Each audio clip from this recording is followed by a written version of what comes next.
میں آپ حضرات کا بھی اور ان تمام احباب کا جنہوں نے میری ہمشیرہ مرحومہ نور اللہ مرکزہا و ادخلہا فی الفردوس الاعلیٰ کی وفات پر تعزیت فرمائی، میرے غم میں برابر کے شریک رہے اور بڑے مدارس میں الحمدللہ کراچی سے پشاور تک ان کے لیے لاکھوں کی تعداد میں کلمہ پڑھا گیا، ہزاروں کی تعداد میں قرآن کے ختم ہوئے۔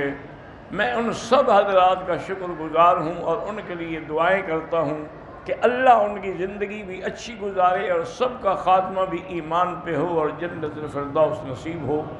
فجزاک اللہ خیر الجزا۔ یہ ہمارے لیے ایک بہت بڑا ہی عظیم صدمہ تھا۔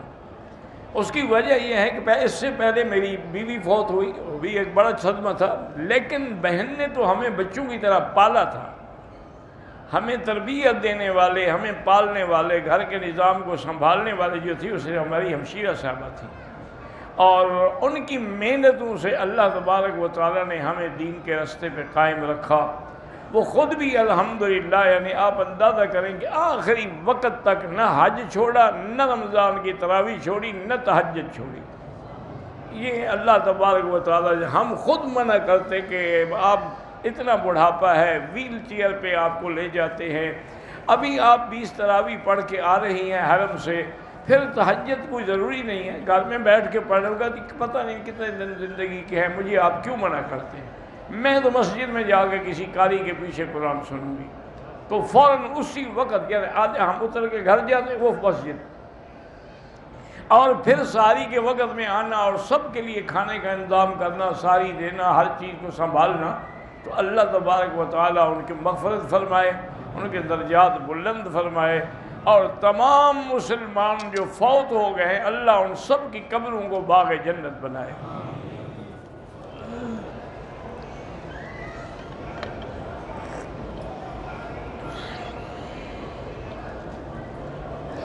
نرم مصلی پہ بھی نماز ہو جاتی ہے، لیکن اتنا نرم نہ ہو کہ آدمی کا چہرہ جو ہے وہ کھب جائے۔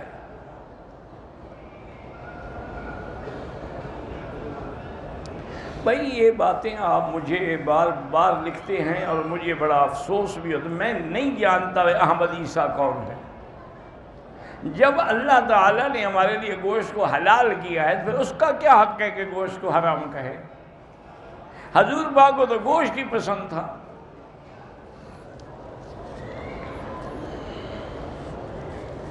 مولانا عمر احمد صاحب کی تبلیغی جماعت والوں کی والدہ فوت ہو گئی ہیں، اللہم اغفرہا ورحمہا وتجاوز عنہا۔ شیعہ اور سنی کو آپس میں رشتہ داری نہیں کرنی چاہیے، بعد میں زندگی کے بڑے اختلاف ہو جاتے ہیں۔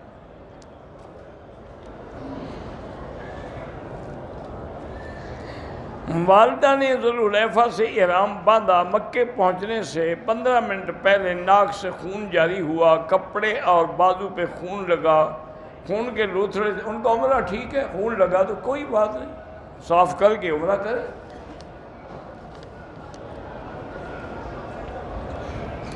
دو بھائیوں نے عمرہ ادا کیا اور بعد میں ایک دوسرے کے سر پہ حلق کیا، بالکل جائز ہے۔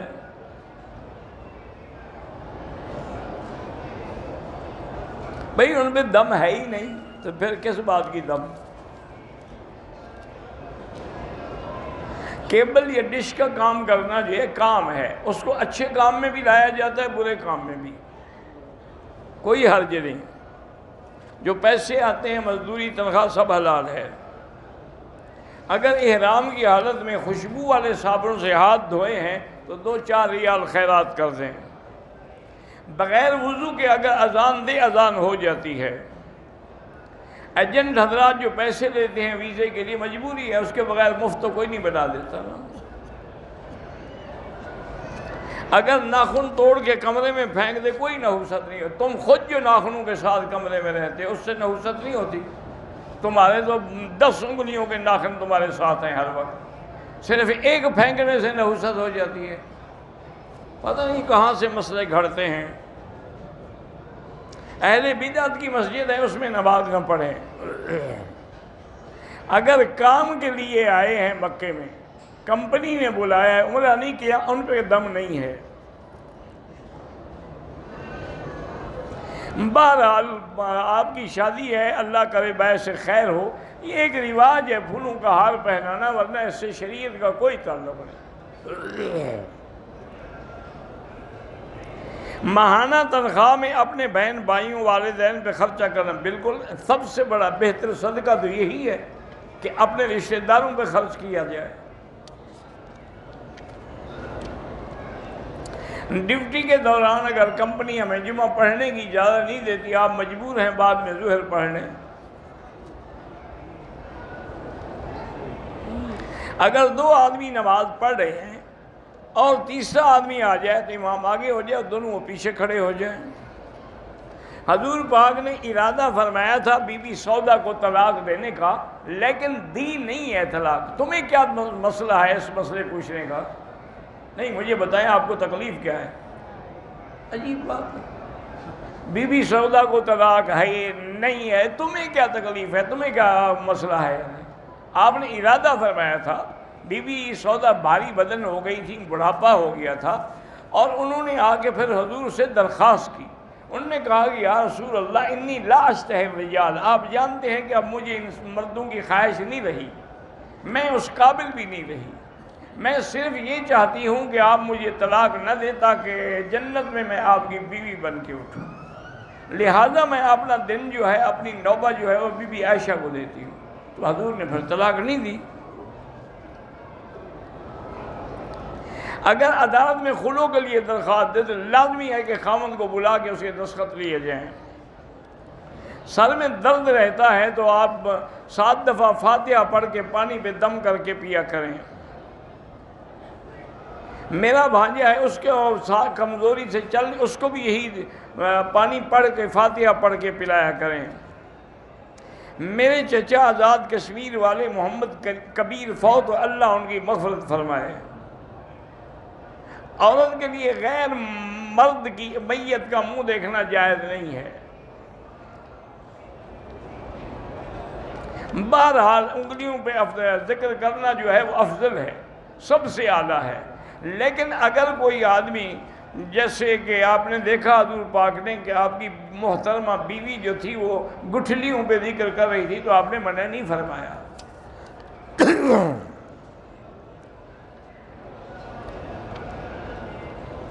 عمرے کی ادائیگی کے دوران میں موزے یا چمڑے والی ایڑی نہیں پہنی جا سکتی، مجبوری ہے، بیماری ہے ایڑی کو، تو اس صرف ایڑی والی جگہ پر پہنی جا سکتی ہے۔ بہرحال اب ایک عورت کو 8 سے 10 دن ہو گئے تو 10 دن کے بعد حیض نہیں ہوتا، وہ غسل کرے اور پھر نماز پڑھتی رہے۔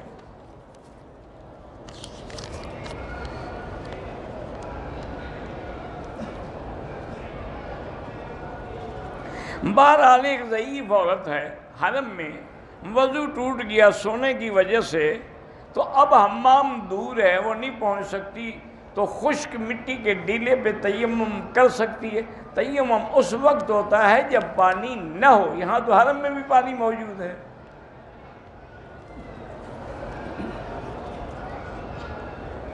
میری والدہ نے طواف کیا، 2 رکعت پڑھے، زمزم پی، لیکن صفا مروہ کے 2 چکر لگائے، 2 چکر لگانے سے صفا ادا نہیں ہوتی، ان پہ دم پڑ گئی۔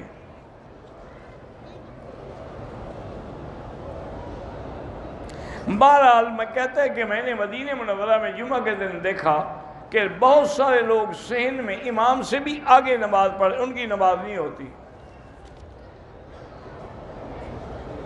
ہندوستان کے مسلمانوں پہ اس وقت بہت بڑا ابتلا کا دور ہے، اللہ ان مظلوموں کی مدد فرمائے، اور اللہ تبارک و تعالی ظالموں کو اپنے قدرت سے، اپنے قہر سے عذاب نازل فرمائے۔ میں نے حدیبیہ سے احرام باندھا، طواف کیا، یاد آیا انڈرویئر، پھر میں نے اتار کے دوبارہ طواف کیا، ٹھیک ہو گیا۔ یہ پہلے بھی پوچھ چکے ہو، وہی سوال بار بار کیوں پوچھتے ہو؟ اذان کا جواب کیسے دینا؟ جو وہ کہے تم نے وہی کہنا ہے، اللہ اکبر، اللہ اکبر، اللہ اکبر۔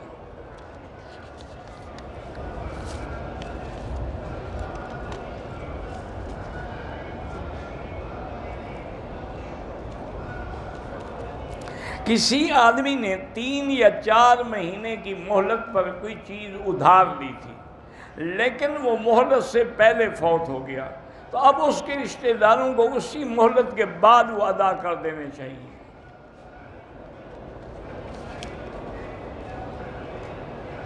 ہمارے گھر میں چونٹیاں ہیں تو ان کے لیے کوئی دوائی ڈالتے تاکہ وہ بھاگ جائیں۔ میری خالہ کا رشتہ ٹوٹ گیا ہے، عمر بھی زیادہ ہے، رشتہ نہیں ہو رہا، تو سورۃ الرحمن پڑھ کے دعا کرتی رہے۔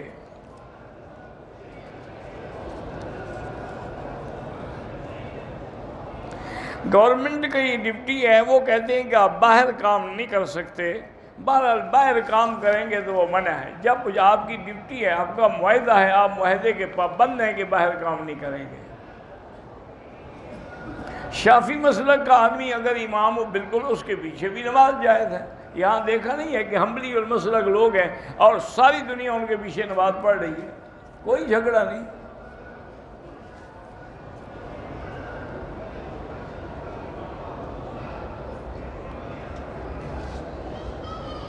کوئی شخص طائف زیارت کی غرض سے جائے، عمرے کا نیت نہ ہو، اس کو احرام باندھنا ہوگا۔ یہ کہ ڈیوٹی ہو، کوئی سرکاری کام ہو، پھر کوئی حرج نہیں۔ آدمی طواف کے دوران تیز دوڑ سکتا ہے اگرچہ راستہ ہو، اور وہ جو معذور جو بائک چلاتے ہیں دوڑنے سے بھی زیادہ ہے، بہرحال جائز ہے، اگر معذور ہے تو جائز ہے۔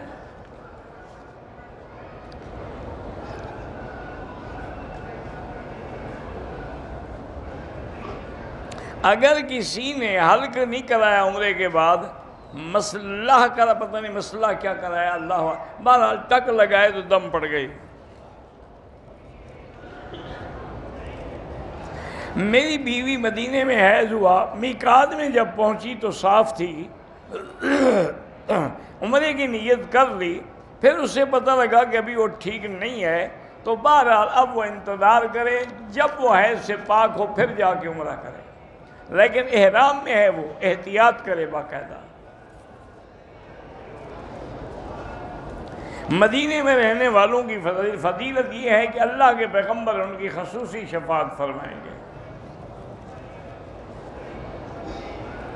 عشر جو ہے بیٹی کو تو نہیں، آپ اپنی بہن کو دے سکتے ہیں اگر غریب ہے تو۔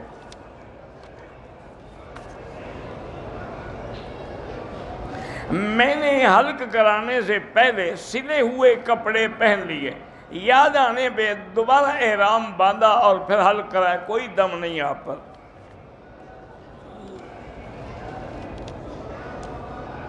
اگر ایک آدمی سنت اور نفل رکعتوں میں سورۃ فاتحہ کے بعد کوئی سورت نہیں پڑھتا، سورۃ فاتحہ کے بعد رکوع میں چلا جاتا ہے، اس کی نماز نہیں ہوتی۔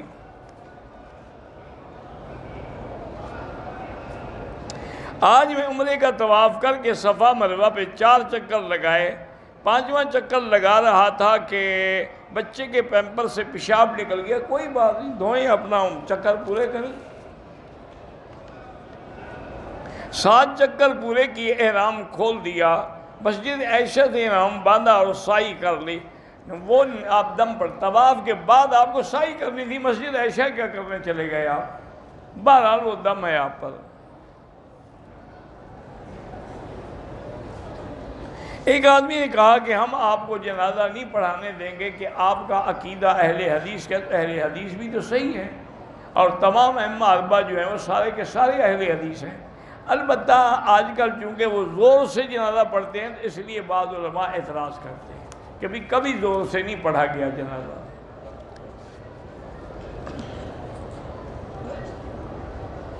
حرم کے باہر تکبیر کی آواز پہ صفیں بنا دیتے ہیں، بہرحال عورتوں کی صفیں آگے نہیں ہونی چاہیے ورنہ نماز نہیں ہوگی، اور صفوں والوں کو بھی اگلی صفیں نظر آ رہی ہیں تو نماز ہوگی ورنہ نہیں ہوگی۔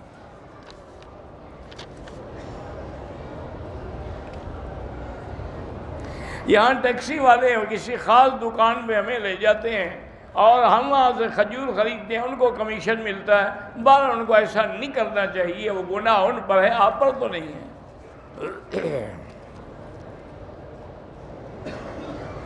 امام کہتے ہیں ربنا ولک الحمد، ولک الحمد بھی جائز ہے، لک الحمد بھی جائز ہے، اللہم ربنا لک الحمد بھی جائز ہے۔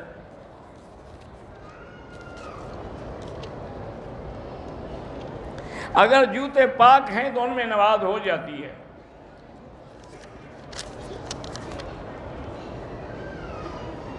جہاد میں جانے سے خوف آتا ہے، لا حول ولا قوت الا باللہ العلی العظیم پڑھا کریں تاکہ وہ خوف جو ہے وہ نکل جائے۔ عمرے کے دوران نماز پڑھتے ہوئے میں نے سر پہ کپڑا ڈال لیا، دم کوئی نہیں لیکن نہیں ڈالنا چاہیے تھا۔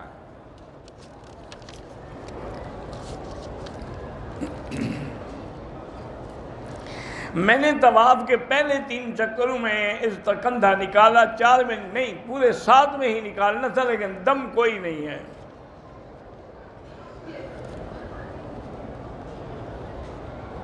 میں احرام باندھ کے پاکستان سے روانہ ہوا ہوائی جہاز پہ، نیچے شلوار رہ گیا، جدے میں دیکھا تو اتار دیا، اچھا کیا، ویسے کچھ 10-20 ریال خیرات کر دو۔ میری بھتیجی شادی شدہ ہے، شوہر خرچہ نہیں دیتا، اللہ اس کو ہدایت دے، 2 رکعت نماز پڑھ کے دعا کیا کرے کہ اللہ اس کو صحیح طریقے سے اپنی بیوی کے حقوق اور خرچہ دینے کی توفیق دے۔ میں اپنے بچے کا نام محمد عابد اللہ بھائی، اتنا لمبے نام کی کیا، محمد ہی کافی ہے۔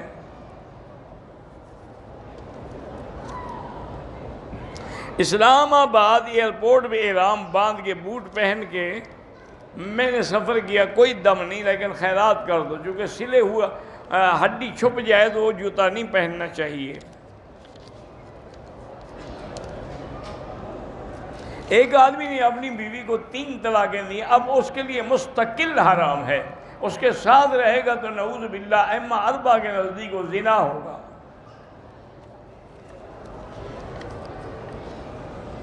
اگر کسی نے خانہ کعبہ کا ماڈل گھر میں رکھا ہے کوئی حرج نہیں، احرام کی حالت میں مچھر مار دوائیوں کو استعمال کیا کوئی حرج نہیں ہے، جیلی سرٹیفکیٹ بنا کر نوکری کرنا ناجائز ہے۔ حرام ناجائز ایک ہی معنی ہے، اور کیا ہوتا ہے؟ بہرحال بعض لوگ جو ہیں علماء دیوبند کو گالیاں دیتے ہیں، اللہ ان کو ہدایت دے۔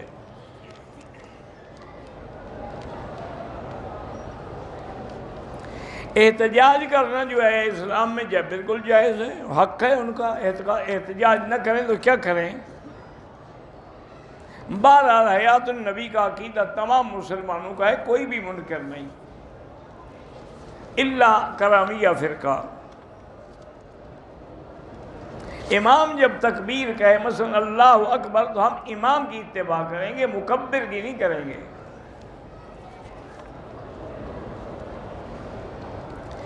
بہرحال امام سے آگے سب بنا کے کھڑے ہو جائیں تو نماز نہیں ہوتی۔ بہرحال جو مطاب میں کھڑے وہ امام کے آگے نہیں ہوتے ہیں، امام ایک جانب ہے، یا امام پھر دروازے کے پاس کھڑا ہوتا ہے۔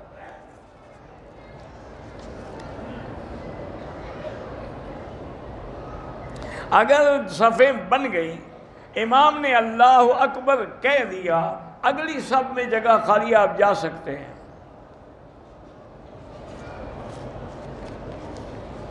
خانہ کعبہ پر جب آپ اپنے ملک سے آتے ہیں، پہلی نظر جب پڑے جو دعا کریں گے انشاءاللہ قبول ہوگی۔ بہرحال مطاب میں جو جگہ ہے مردوں کی، مردوں کے آگے کبھی عورتوں کو نہیں آنا چاہیے، ہٹ کے پیچھے کھڑی ہوں۔ حجر اسود میں جانے کے لیے یا حتیم میں جانے کے لیے دوسروں کو دھکا دینا حرام ہے۔ حرم مکی میں آگے گزرنا مجبوری میں جائز ہے کہ اگر اس نے جانا ہے اب کیا کرے بیچارہ، تو سجدے کی جگہ سے تھوڑا دور ہو کے چلا جائے۔ تشہد کے وقت اشارے کا معنی ہوتا ہے کہ لا الہ، کوئی معبود برحق نہیں الا اللہ، مگر اللہ۔ اللہ کی توحید کی نفی اور اثبات کے ساتھ بیان ہوتا ہے۔ بارش کا پانی پینا رحمت کا پانی ہے۔ وَأَنزَلْنَا مِنَ السَّمَاءِ مَاءً مُبَارَكًا۔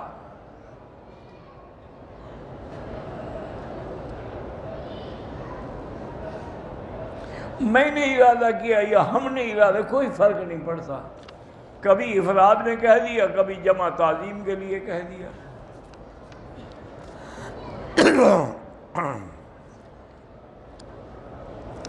میں تہجد کی نماز پڑھ رہا تھا، فجر کی اذان شروع ہو گئی، میں نے نماز مکمل کر کے سلام پھیرا، ٹھیک ہے، کوئی حرج نہیں۔ کہتے جی کہ آپ کا کوئی فون نمبر آ جاتا ہے اس پہ، فیس بک پہ، وہاں سے لے لیا کریں۔ دوران طواف نظر نیچے رکھیں، چونکہ طواف نماز کے حکم میں ہے۔ سونا پہننا مرد کے لیے حرام ہے، چاندی کی انگوٹھی 3.5 ماشا پہن سکتا ہے۔ اگر صرف سونا 4 تولے ہے، لیکن آج کل 4 تولے کی قیمت 52 تولے چاندی کے برابر ہو جائے تو پھر زکوٰۃ دینی ہوگی، کیونکہ سونا اتنا بڑھ گیا ہے۔ جاندار کی تصویر کو دیکھ کے ماشاء اللہ کہیں، کوئی حرج نہیں۔ جلد خراب رہتی ہے، اللہ شفا عطا فرمائے۔ 15 سال کا بچہ نماز پڑھا سکتا ہے، اللہ مسلمانوں پہ رحم فرمائے۔ انگوٹھے چومنا جو ہے وہ بدعت ہے، حضرت ابوبکر صدیق نے نہیں چومے ہیں۔ اگر کسی پہ دم آ جائے تو مستحق کو رقم نہیں دے سکتے، لازم دم کرنی ہوگی۔ عمرے کے لیے حلق بھی افضل ہے، قصر بھی ہو، سارے بالوں کا تو جائز ہے۔ عصر کے بعد عمرہ کی طواف مکمل کر دیا تو 2 رکعت مغرب کے بعد پڑھیں۔ اگر ہم عمرہ کر کے حضور صلی اللہ علیہ وسلم کو بطور ہدیہ ثواب بخشیں، جائز ہے۔ خاوند مدینے میں فوت ہو گیا ہے تو اب عورت جو ہے وہاں ہوٹل میں پڑھے تو افضل ہے، اگر حرم میں بھی آگے پڑھے تو جائز ہے۔ معنی تو یہ ہے کہ کسی اور شہر نہ جائے۔ اگر ہم میقات سے گزرے اور پہلا عمرہ ہم نے کسی اور کے لیے کیا، کوئی حرج نہیں۔ جن کی اولاد نہیں ہے، اللہ ان کو اولاد صالح عطا فرمائے۔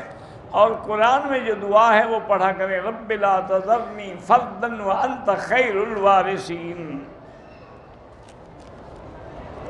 عیسائی لڑکی سے شادی ہو سکتی ہے، لیکن شرط یہ ہے کہ وہ اسی صحیح مذہب پہ تو ہو۔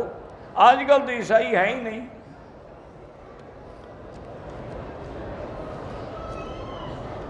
سید مودودی کو فیصل ایوارڈ کیوں دیا گیا، اللہ اعلم، جن نے دیا ان سے پوچھو۔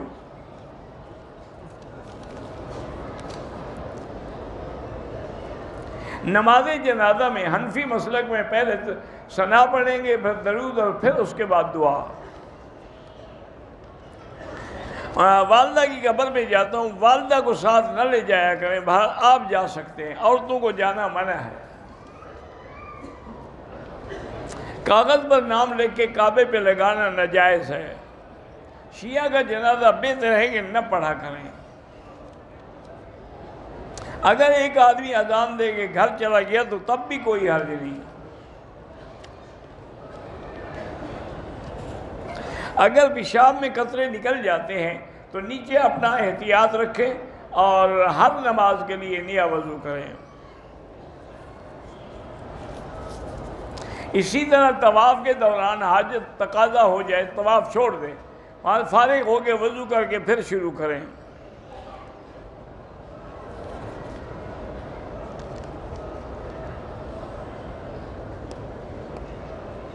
اگر 5 لیٹر دودھ میں 1 قطرہ حرام کا گر جائے، وہ حرام ہو جائے گا۔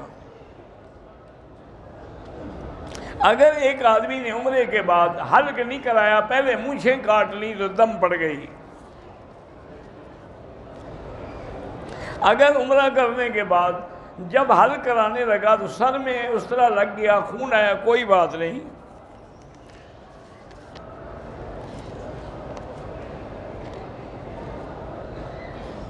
بڑی بہن نے اپنی چھوٹی بہن کو اپنا دودھ پلایا وہ بھی مجبوری میں، بہرحال اس کا دیور اس کی چھوٹی بہن رشتہ مانگتا ہے، بہتر ہے کہ اپنے علاقے کے مفتی سے پوچھیں، ویسے انشاءاللہ جائز ہے۔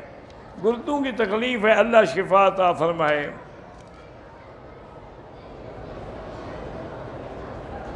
ایک عورت نے بچی کا رشتہ دیا، پھر اس نے کچھ دیر کے بعد رشتہ کسی اور کو دے دیا، لیکن اس کی بچی کی ماں کو اس نے جس کو رشتہ نہیں دیا اس نے گولی مار دی، تو وہ قتل کا مجرم ہے، اور قتل کی سزا دائمی جہنم ہے۔ بہرحال صفے نظر آئیں، نماز ہوگی اور نہیں ہوگی۔ طواف کرتے وقت طواف مکمل نہ ہو چھوڑ دیں، پھر جب ٹھیک ہوں آگے دوبارہ کریں۔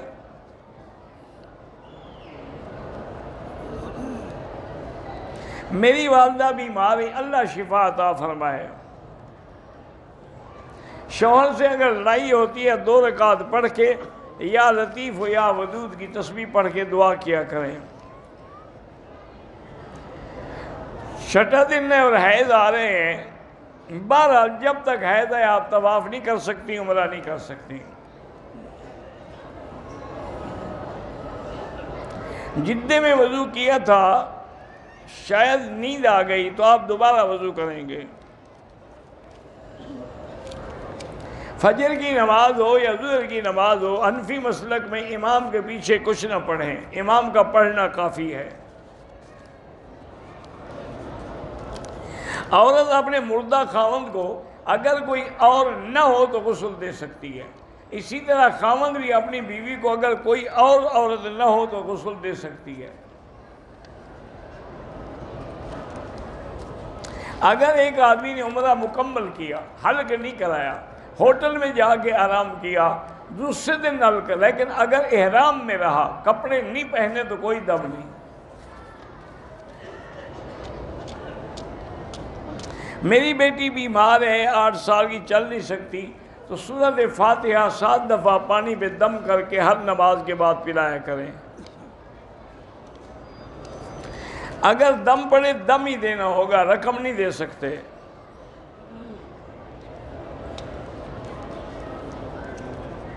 ہم اپنا مال بیچتے ہیں، نقد کا ایک ریٹ ہوتا ہے اور ادھار کا ایک، کوئی حرج نہیں ہے۔ اگر امام کعبہ قرات پڑھتے ہوئے بھول جائے تو پیچھے والا بتا دیتا ہے۔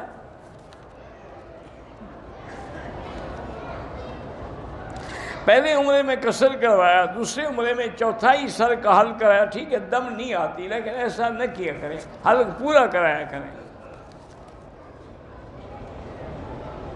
عصر کے بعد حنفی مسلک میں نماز نہیں پڑھ سکتے، مغرب کے بعد پڑھیں۔ میں نے جراب پہنی ہے احرام کے بعد، پھر یاد آیا تو اتارا، کچھ صدقہ خیرات کر دیں۔ والدہ بیمار ہے، اللہ ہر بیمار کو شفا دے۔ ماں کے پیٹ میں بالکل تقدیر کا فیصلہ ہو جاتا ہے، یہ اللہ کا فیصلہ ہے، اللہ کی تقدیر کو کوئی نہ ٹال سکتا ہے نہ پوچھ سکتا ہے۔ لا یسأل عما یفعل، اللہ سے نہیں پوچھا جا سکتا کہ آپ نے ایسا کیوں کیا۔ رفع یدین کے بغیر بھی نماز ہو جاتی ہے۔ امام کے بعد تکبیر اولیٰ کی افضل حد یہ ہے کہ امام کی قرات شروع کرنے سے پہلے کہہ دیں۔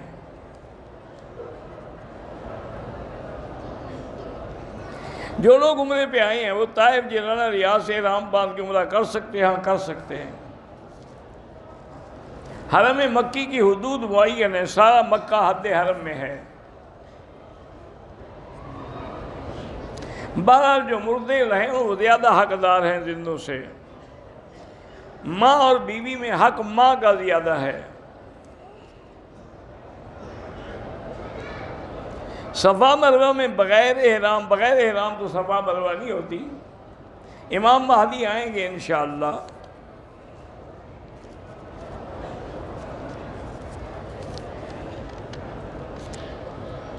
طواف کے دوران کعبے کو نہیں دیکھ سکتے، چکر لگاتے ہوئے کعبے تک پہنچ جائے، سیدھا کھڑا ہو کر دعا نہیں، لیکن کعبے کو نظر نہ ڈالیں۔ کمیٹی جمع کرتے ہیں تاکہ پھر نکل آئے کسی کا کام، وہ ٹھیک ہے۔ حرم میں جنازے کا ہمیں پتہ نہیں چلتا کہ لڑکا ہے یا لڑکی، بس جو امام کی نیت ہے وہی ہماری نیت ہے، اور دعا جو ہے وہ سب کے لیے ہے، صغیرنا و کبیرنا ذکرنا و انثانا، تو اس لیے وہ نماز الحمدللہ ہو جاتی ہے۔ واللہ اعلم۔ اللہم صلی علی سیدنا محمد وعلی آل سیدنا محمد کما صلیت علی ابراہیم وعلی آل ابراہیم فی العالمین انک حمید مجید۔ اللہم انت ربی لا الہ الا انت الاحد الصمد الفرد الذی لم یلد ولم یولد ولم یکن له کفوا احد۔ اللہم انا نسألک باسمائک الحسنى وصفاتک العلی، اللہم ثبتنا علی الایمان، اللہم ارزقنا حسن الختام، اللہم ارحم ضعفنا واجبر کسرنا واشفنا واشف مرضانا وارحم موتانا واستجب دعاءنا ولا تخيب رجاءنا یا ارحم الراحمین۔ اللہم اغفرنا واغفر لوالدینا ولوالد والدینا ولمشائخنا ولاساتذتنا ولمن حق علینا ولمن اوصانا واستوصانا ولجمیع المسلمین والمسلمات والمؤمنین والمؤمنات۔ اللہم اشفنا واشف مرضانا ومرضى المسلمین۔ اللہم اصلحنا واصلح بنا واصلح اولادنا واولاد المسلمین۔ اللہم اصلح شبابنا وشباب المسلمین۔ اللہم اصلح بناتنا وبنات المسلمین۔ اللہم اصلح ذریاتنا وذریات المسلمین۔ اللہم اصلح لنا شاننا کلہا فلا تکلنا الی انفسنا طرفۃ عین قط ولا اقل من ذلک۔ اللہم انصر الاسلام والمسلمین۔ اللہم انصر المجاہدین الذین یجاہدون فی سبیلک لإعلاء کلمتک۔ اللہم اہلک اعداءک اعداء الدین۔ اللہم انزل علیہم باسک الذی لا یرد عن القوم المجرمین۔ اللہم احفظ سائر بلاد المسلمین هذا البلد الامین فاجعل آمنا مطمئنا سخاء رخاء الى یوم الدین برحمتک یا ارحم الراحمین۔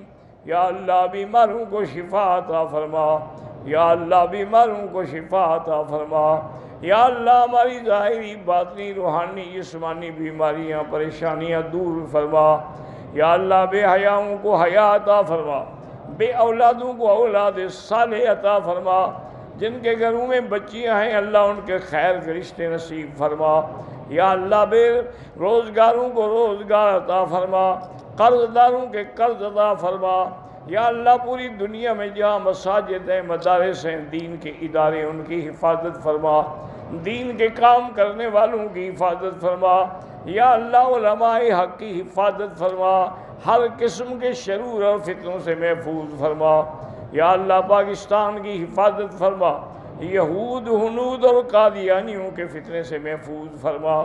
ربنا تقبل منا انک انت السمیع العلیم وتب علینا انک انت التواب الرحیم۔ ربنا آتنا فی الدنیا حسنۃ وفی الآخرۃ حسنۃ وقنا عذاب النار، وصلی اللہ تعالی علی خیر خلق